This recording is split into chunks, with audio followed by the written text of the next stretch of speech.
স্বাগত দীপ্ত সংবাদে আপনাদের সাথে আছি আমি তৌসিয়া ইসলাম। সিলেট বিভাগ ছাড়া আজ থেকে সারা দেশে এইচএসসি ও সমমানের পরীক্ষা শুরু হয়েছে।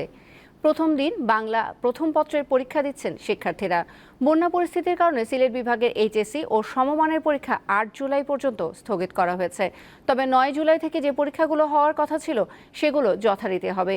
এইচএসসি পরীক্ষার খবর জানাতে রাজধানীর সিদ্ধেশ্বরী গার্লস কলেজ থেকে যোগ দিচ্ছেন সহকর্মী স্বস্তিকা সিংহ। স্বস্তিকা, পরীক্ষা শুরুর আগেই বৃষ্টি, এতে শিক্ষার্থীদের কেন্দ্রে পৌঁছাতে কোনো অসুবিধা হয়েছে? আর সার্বিক পরিস্থিতি কেমন দেখছেন?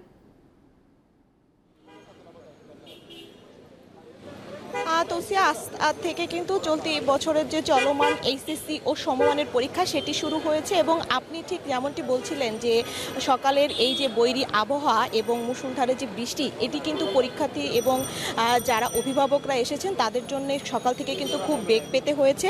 তারপর কিন্তু আজকে রবিবার হওয়ায় আজকে কিন্তু কর্মচঞ্চল একটি দিন এবং অফিসিয়াল দিন হওয়ায় কিন্তু রাজধানী শহরে আজকে খুব জ্যাম ছিল। তার পাশাপাশি যে বৃষ্টি, এটা কিন্তু উপেক্ষা করেই যারা পরীক্ষা দিবে সেসব শিক্ষার্থীরা কিন্তু আজকে রাজধানীর পরীক্ষা কেন্দ্রগুলোতে ভিড় করেছে বেগ পেলেও।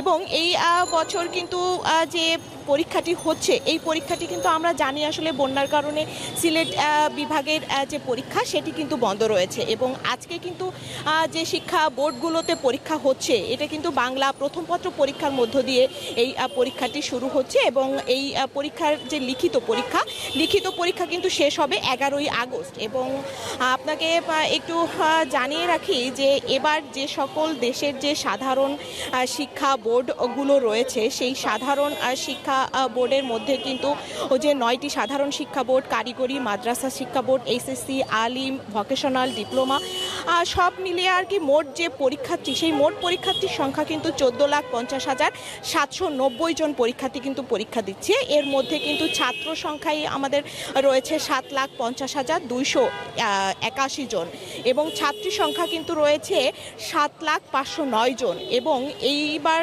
যেসব পরীক্ষার্থীরা পরীক্ষা দিচ্ছে সেই পরীক্ষার্থীরা কিন্তু মোট তাদের যে কেন্দ্রটা রয়েছে সেই কেন্দ্রটা কিন্তু রয়েছে 2,725টি এবং মোট শিক্ষা প্রতিষ্ঠান কিন্তু রয়েছে 9,436টি। এবং শিক্ষার্থীদের জন্য কিন্তু বেশ কিছু নির্দেশনা দেওয়া রয়েছে শিক্ষা মন্ত্রণালয় থেকে। সেই শিক্ষা মন্ত্রণালয়ের যে নিয়ম, সেই নিয়ম মেনেই কিন্তু তারা পরীক্ষার কেন্দ্রে আজকে এসেছেন এবং বলা রয়েছে কিন্তু যে 30 মিনিট আগে শিক্ষা কেন্দ্রে পৌঁছাতে হবে। তারা কিন্তু সেই নিয়মটি মেনেই রয়েছেন এবং আইন শৃঙ্খলা বাহিনীর যেসব সদস্যরা রয়েছে তারাও কিন্তু অ্যাক্টিভ রয়েছে এবং ডিএমপির পক্ষ থেকেও কিন্তু বলা হয়েছে যে যেসব শিক্ষার্থীরা পরীক্ষা কেন্দ্রে পৌঁছাতে দেরি করবেন এবং তাদের কিন্তু একটা ডিজিটের ফোন নম্বরও দেওয়া আছে 999, যে তারা 999-এ ফোন দিয়ে যোগাযোগ করলে আইন শৃঙ্খলা বাহিনীর পক্ষ থেকে বা ডিএমপির পক্ষ থেকে কিন্তু তাদেরকে সহযোগিতা করা হবে। এবং এই সহযোগিতার প্রক্রিয়াটি কিন্তু এখনও চলছে। সবে স্কুলের ঘন্টা পড়েছে এবং শিক্ষার্থীরা সব ভেতরে ঢুকেছে এবং যেসব গার্জিয়ানরা রয়েছে তারা আসলে আশা করছেন যে সংক্ষিপ্ত সিলেবাসে পরীক্ষা হচ্ছে, এই পরীক্ষাটি সফলভাবে সুন্দরভাবে সকল শিক্ষার্থীরাই কিন্তু আজকে পরীক্ষা দিয়ে শেষ করবেন এবং আগামী বছরে তারা একটি সঠিক সাফল্য বয়ে আনবেন। তো এই ছিল আসলে রাজধানী থেকে পরীক্ষার সর্বশেষ তথ্য আমার কাছে। সহকর্মী স্বস্তিকা সিংহ জানাচ্ছিলেন রাজধানীর সিদ্ধেশ্বরী এলাকা থেকে। এইচএসসি পরীক্ষার খবর নিয়ে এবার সাভার থেকে যোগ দিচ্ছেন সহকর্মী এম এ হালিম। সাভারে পরীক্ষার সার্বিক পরিস্থিতি আর ব্যবস্থাপনা কেমন দেখছেন?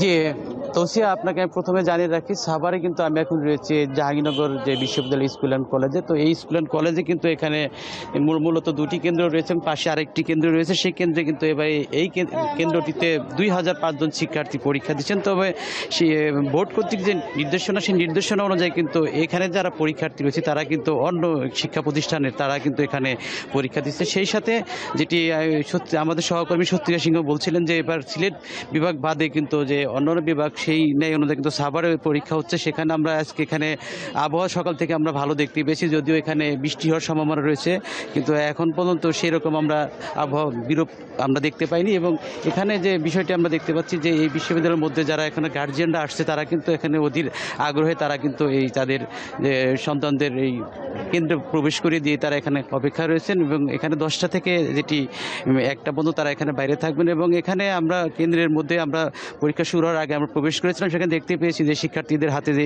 MCQ পরীক্ষা শুরু হওয়ার জন্য যে শীট, সেই শীটগুলো বিতরণ করা হয়েছে ইতিমধ্যে।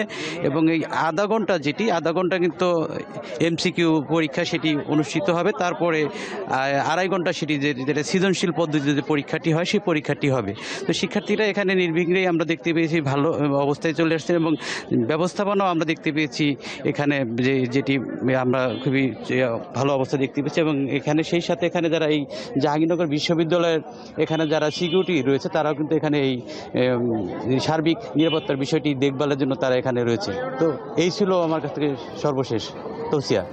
সহকর্মী MA হালিম সাভার থেকে জানাচ্ছিলেন HSC পরীক্ষার খবর। জাতীয় রাজস্ব বোর্ডের ফার্স্ট সেক্রেটারি কাজী আবু মাহমুদ ফয়সাল ও তার 14 স্বজনের 87টি ব্যাংক হিসাবের সন্ধান পেয়েছে দুর্নীতি দমন কমিশন। এই কর্মকর্তার বিলাসবহুল ফ্ল্যাট সহ জ্ঞাত আয় বহির্ভূত অনেক সম্পদ রয়েছে। এর পরিমাণ 1000 কোটি টাকার মতো বলে জানিয়েছেন দুদকের আইনজীবী।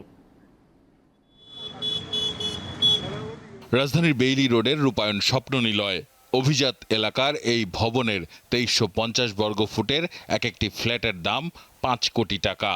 এখানে থাকেন এনবিআর কর্মকর্তা কাজী আবু মোহাম্মদ ফয়সাল। পরিবার নিয়ে উঠেছেন 1.5 থেকে 2 বছর আগে। এক সপ্তাহ ধরে তো উনি থাকেন, এই কর্তৃপক্ষ লোকজনে বলা বলি করতেছে আর কি। আমরা তো আর ফ্ল্যাটে যাই না, আর ওই ওনাদের সাথে আমাদের। কত নম্বর ফ্ল্যাট? এটা হলো I10। উনি কি পুরো ফ্যামিলি নিয়ে এখানে থাকতেন? জি, ফ্যামিলি নিয়ে। এর আগে ছিলেন বেইলি রোড এলাকার আরেকটি বিলাসবহুল ভবনে, ছিলেন বছর 3 এই জায়গায় থাকতো আর কি, 2 বছর আগে চলে গেছে। এনবিআর কর্মকর্তা কাজী আবু মোহাম্মদ ফয়সাল, তার স্ত্রী, শ্বশুর শাশুড়ি সহ 14 আত্মীয়ের নামে পাওয়া গেছে 87টি ব্যাংক হিসাব। এতে রয়েছে 6 কোটি টাকার বেশি। নারায়ণগঞ্জে এই কর্মকর্তার রয়েছে প্লট, ফ্ল্যাট। দুদকের আইনজীবী দিলেন আরও চমকপ্রদ তথ্য। অপরাধলব্ধ অর্থ বলে, সম্পদ বলে প্রতীয়মান হচ্ছে দুর্নীতি দমন কমিশনের কাছে। তার কাছে যে ক্রেডিবল বিশ্বাসযোগ্য ইনফরমেশনগুলো আছে তার কিছু বেশ সত্যতা পাওয়া যাচ্ছে। যেমন উনি বদলি বাণিজ্যের সঙ্গে ইনভলভ, উনি অর্থ আদায় করত, তারপরে ওনার বিভিন্ন অনিয়ম, প্রায় সব মিলে 1000 কোটি টাকা আত্মসাতের এলিগেশন। দুর্নীতিবাজ কর্মকর্তাদের টাকা যেসব স্বজনদের অ্যাকাউন্টে রাখা হয়েছে তাদের বিরুদ্ধে মানি লন্ডারিং আইনে ব্যবস্থার কথা বলেন তিনি। আত্মীয় স্বজন যাদের নামে টাকা ট্রান্সফার করছে, অপরাধলব্ধ অর্থ যেখানে যাবে, যার কাছে যাবে, আইন বলছে উনিও আইনের আওতায় আসবে। কাজে সেদিকটিও কমিশন বিবেচনা করে দেখছি। কমিশনের অনুসন্ধানকারী দল যদি এই ধরনের ক্রেডিবল ইনফরমেশন পাওয়া যায় তাদেরকেও আইনের আওতায় আনা হবে। ফয়সাল ও তার 7 স্বজনের 15টি সঞ্চয়পত্রে থাকা 2,55 লাখ টাকা ফ্রিজ করা হয়েছে।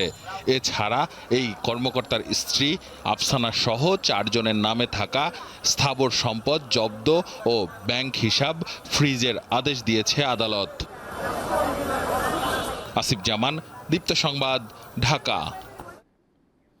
বৃষ্টি ও উজান থেকে নেমে আসা ঢলে কুড়িগ্রামে তিস্তা নদীর পানি আবারও বৃদ্ধি পাচ্ছে। 24 ঘন্টায় কাউনিয়া পয়েন্টে পানি 10 সেন্টিমিটার বেড়ে বিপদসীমার 4 সেন্টিমিটার নিচ দিয়ে প্রবাহিত হচ্ছে।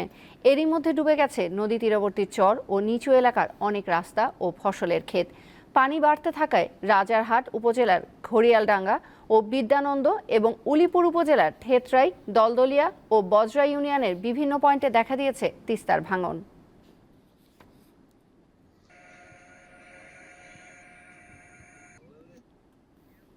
বঙ্গোপসাগরে লঘুচাপের কারণে উপকূলীয় এলাকা এবং রাজধানী ঢাকা সহ দেশের বিভিন্ন স্থানে বৃষ্টি হচ্ছে। উপকূলের কোথাও কোথাও বইছে ঝোড়ো বাতাস। এ বিষয়ে জানাতে পটুয়াখালী থেকে যোগ দিচ্ছেন সহকর্মী মোহাম্মদ ইমরান। ইমরান, এই মুহূর্তে পটুয়াখালীতে লঘুচাপের কি প্রভাব দেখতে পাচ্ছেন? আমরা সকালেও কিন্তু লঘুচাপের প্রভাবে পটুয়াখালীতে বৃষ্টি হয়েছে, সেটি কিন্তু লক্ষ্য করছি। তবে এই মুহূর্তে কিন্তু বৃষ্টি নেই, আকাশ কিন্তু ঘন মেঘাচ্ছন্ন রয়েছে। আমি আপনাকে জানিয়ে রাখি, লঘুচাপের প্রভাবে পটুয়াখালীতে কিন্তু গত 3 দিন ধরে থেমে থেমে গুড়ি গুড়ি থেকে মাঝারি বৃষ্টিপাত হচ্ছে।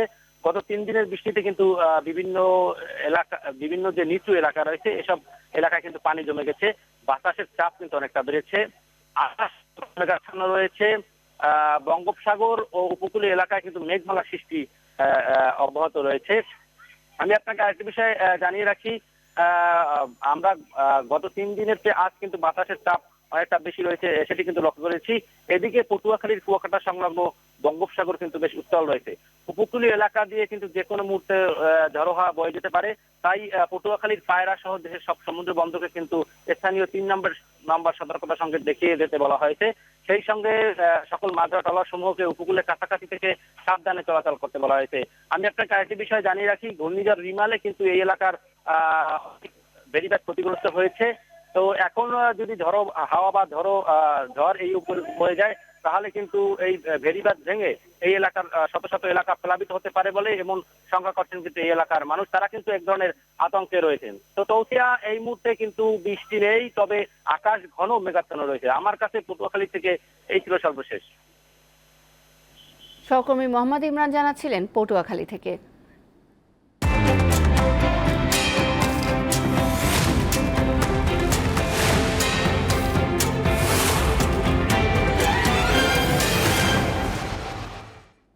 এবারে জানাবো এক নজরে দৈনিক পত্রিকার শিরোনাম। আমার হাতে শুরুতেই আছে দৈনিক প্রথম আলো। তাদের প্রধান শিরোনামে আছে ধনীদের ছাড়, কালো টাকা সাদা করার সুযোগ রইল, অর্থ বিল পাশ। এর বাইরে আছে ফিরে আসার বিরাট গল্পে আবারও চ্যাম্পিয়ন ভারত, টি-20 বিশ্বকাপের ভারতের শিরোপা জয়ের খবরটি আছে। আরও আছে ট্রাম্পের সঙ্গে বিতর্কের পর বাইডেনের বিকল্প নিয়ে আলোচনা। এরপর আছে দৈনিক যুগান্তর। তাদের প্রধান শিরোনামে আছে অবৈধ সম্পদের অনুসন্ধানে দুদক, একই বৃন্তে দুটি ফুল, ফয়সাল মতিউর। এর বাইরে আছে 17 বছর পর আবারও টি-20 বিশ্বকাপের শিরোপা জিতল ভারত। এবার আছে দৈনিক ইত্তেফাক। তাদের প্রধান শিরোনামে আছে সংসদে বাজেট আলোচনায় প্রধানমন্ত্রী, দুর্নীতির বিরুদ্ধে অভিযান শুরু, দুর্নীতি করলে ধরব।